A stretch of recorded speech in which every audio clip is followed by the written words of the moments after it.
So you can make enormous carbon savings by actually increasing the afforestation of this country. And the Committee on Climate Change suggests that we go from the present 11% cover to about 16–17% cover, which is still pretty modest, by 2040 or so. Now, I did a little calculation the other day, and I've got it here somewhere, but I need my glasses to find it.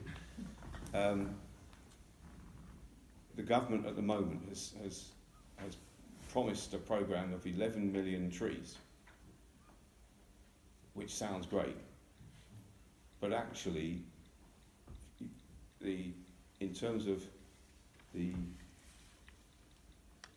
amount of cover that you would need to take our tree cover from 11% to 16% is about 280 million trees.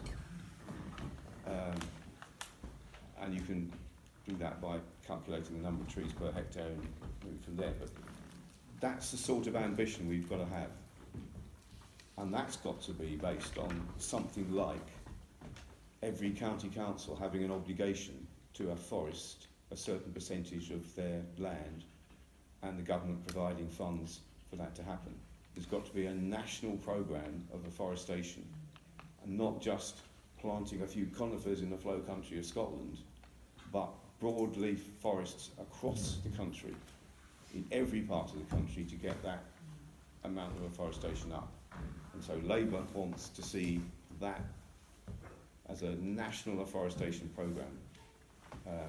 Now that obviously has an enormous number of impacts in addition to the climate change impact, in terms of biodiversity, in terms of amenity, and indeed in terms of managing those broadleaf woodlands, potentially a lot of resource, not by chopping them down, but by managing them for carbon neutral biomass energy with carbon capture and storage, which is we are going to need to get to our target, which is my final thought, which now will be not 80%, but with the 1.5 degree it will be net carbon neutral.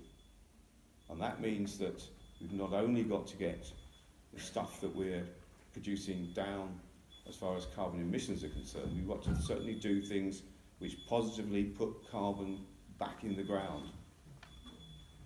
And things like biomass with carbon capture and storage on a massive scale nationally, every home generating power, as well as passively reducing the amount of power needed.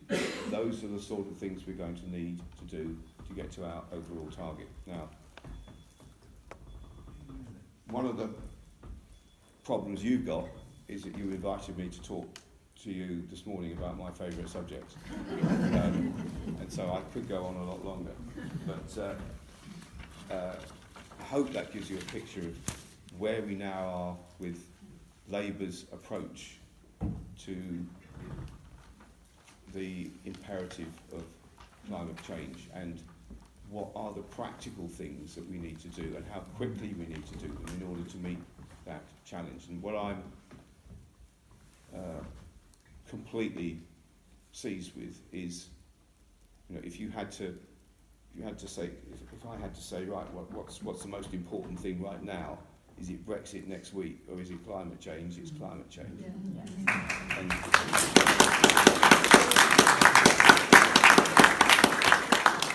And it is just the central emergency of our times, and the central emergency that we cannot afford to stand by and not do much about it for any longer at all. So obviously my personal solution would be, let's have a Labour government as soon as possible so we can get going on all these things. But I mean, we can't even wait that long. I mean, it's although if it's next week, that would be good. So it's about just all of us, in all our different ways, keeping up on a daily basis what it is we can do so that everything we do is low carbon driven rather than high carbon driven. and both in government, both at local government and at personal level, actually implementing those ways to do things so that the big numbers get right, the small numbers all add up to make the big numbers work. And that's what I hope we can all do over the next period. Very practical stuff. Yes, all the marches as well, but the practical stuff which actually gets us to our goal in the long term. Thank you very much, Tim.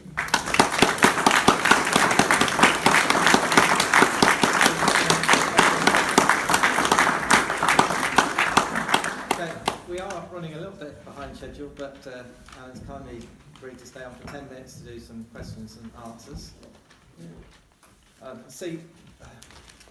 Should we do the mic? Thank you very much for that, David. It's appreciated to see that the Labour government is, or a Labour government will try to do things. I'm sorry, I'm going to say that we are fiddling while Rome burns. It looks as though the polar caps will be gone by next year or the year after. This is going to increase the temperatures of the oceans by massive amounts. It's going to release huge amounts of methane. We are no longer on a linear climate change. We are on an exponential climate disaster. Some well-founded academics are now arguing that the only thing we can look at is deep adaptation, and that we have to actually think in terms of the fact that we are heading for societal collapse. 2030 is too late, by which time I believe we will have climate refugees in Westwood Ho, Appledore and Bideford. We need to be far more stringent than is being proposed. We need to start thinking about what in our lives can we relinquish? What in our lives do we need to create a decent society? And what do we need to rekindle from the past that made our lives better? I'm sorry, I think we are ending. We have gone past the point of no return. I think it is too late to fiddle around with carbon statistics. It's got to be far more radical, and I would like to see a government that is tackling the problem of societal collapse, which is inevitable. Thank you. Ian, come in, but take questions in pairs, so, and then we'll come back to those two at the back. Yeah. I welcome what you were saying about afforestation. I didn't realise the figures on that. What I want to challenge is the public transport issue. And I see the establishment talking about electric cars. At the moment, I live in Fremington, and to go to the hospital, if you work to the hospital, it takes at 9 o'clock or 8:30 in the morning, it takes something like an hour and a half to go 4 miles. So you've got pollution, you've got stress, you've obviously got congestion. The electric car will not solve that problem. And I understand, I'm not a scientist on this, but the electric car has got as big a footprint as the car that I drove here in today. So I think we need to get Labour up to speed. I'm talking about the government and the local authorities on public transport. We need good public transport, not electric cars.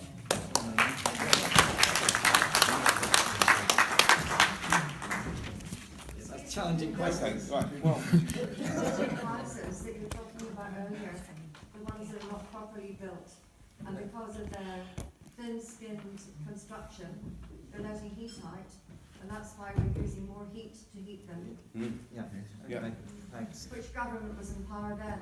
Victorians in my house. sorry. Yeah, if we can just, allow him to answer Sorry, the on- first on- two questions, then. Sorry, I Sorry. didn't get your point of your entire question. I mean, You say that we've got all these houses. yes, Which houses are you talking about are not properly insulated, for example? all of them. All of the houses. All of them? Yes. Yes. Well, I mean, obviously there are some houses which are. If you look through the EPC You banding. didn't put any, you didn't say what age they were or anything. Yeah. Well, okay. Let's clarify. we have a housing stock in this country, if you measure it by energy performance certificate bands, so most efficient is band A, goes down to band H. At our national level, if you aggregate all those houses together, is about band D. And we are still building, and I find this just astonishing, we're still building houses that don't even get to that measure. Something like 12% of houses that were built last year are band D, and 5% are band E. And we have a national housing stock. Okay, there's some exceptions, and there's been some really good energy efficiency developments in building over the last few years, which is just shocking. And It should never be allowed, should it? it should never be allowed, and indeed, what happened during the period of the last Labour government was that we introduced a zero carbon homes policy which changed the building regulations successively over a number of years, so that the new homes that were built would progressively be higher and higher EPC values, and literally by next year, last year, we should have been at code level 5, which would have been about B. The government, as soon as it came in 2010, cancelled the zero carbon homes policy, so that we've got to put that in again for new homes, but we've lost. I'm sorry, but when there's a change of government, Labour blames Tories, Tories blame Labour. Every single time there's a change of government. Forgive me. I'm not casting general blame about. I'm saying in this particular instance, there was a very, very straightforward cause and effect going on here. That we need our new homes to be as carbon efficient as they can be. They're not at the moment because the scheme that would have made it happen has been cancelled. But then separately, 80% of our homes are still going to be there in 2050. They're not going to, they're not going to be knocked down and replaced by new ones. And they're the ones that are so badly insulated. And that's what I was meaning in terms of the radical programme we're going to need to get those homes insulated over the next period. Now, the comment that was made by a gentleman at the back there about societal collapse and where we are in terms of tipping points in climate change. I mean, I don't particularly disagree with you in terms of that is a distinct possibility in terms of the figures that I've set out. And indeed, in terms of climate science concerned, if we get to the position where we want to get to, whereby we've stabilised the planet's heating to 1.5 degrees, that's only a 50 to 60% chance that we're actually going to stabilise the planet. Now, it seems to me that under those circumstances, the last thing you do is give up and say, we're doomed, so we're not going to do anything.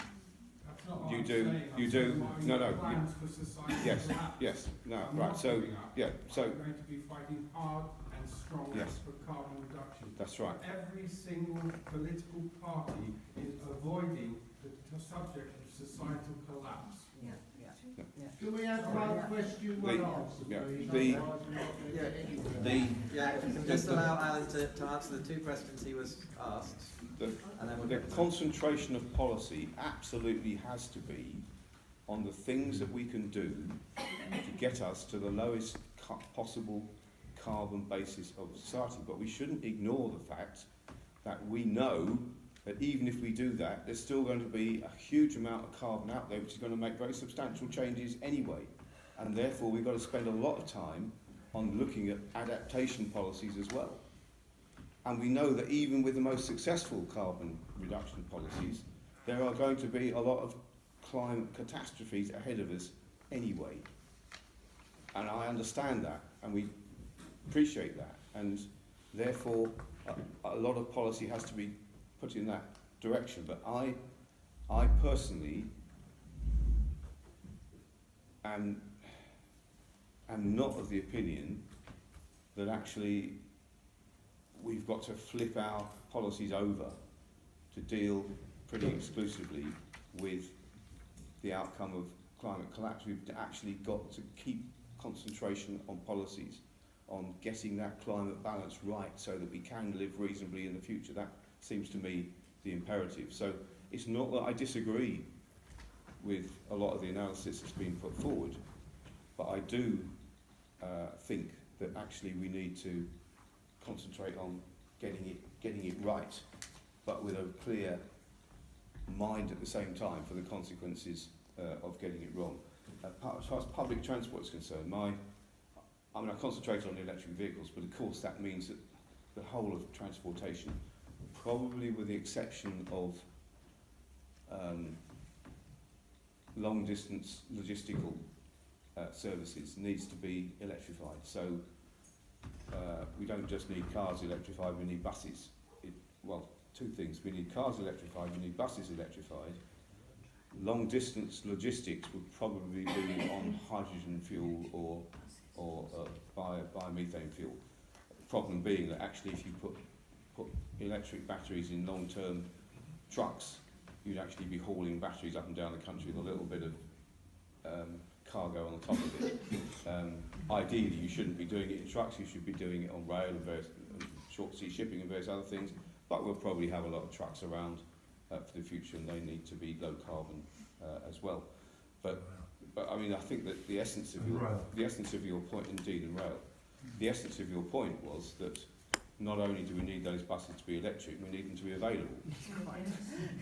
And so that does mean that in terms of getting an economy which is not entirely dependent on the car, then we've got to have a much better public transport economy as well. And I'm alive to that, but that's not a central part of my presentation this afternoon, but I'm very much clear and alive to that. The back there, the gentleman at the back.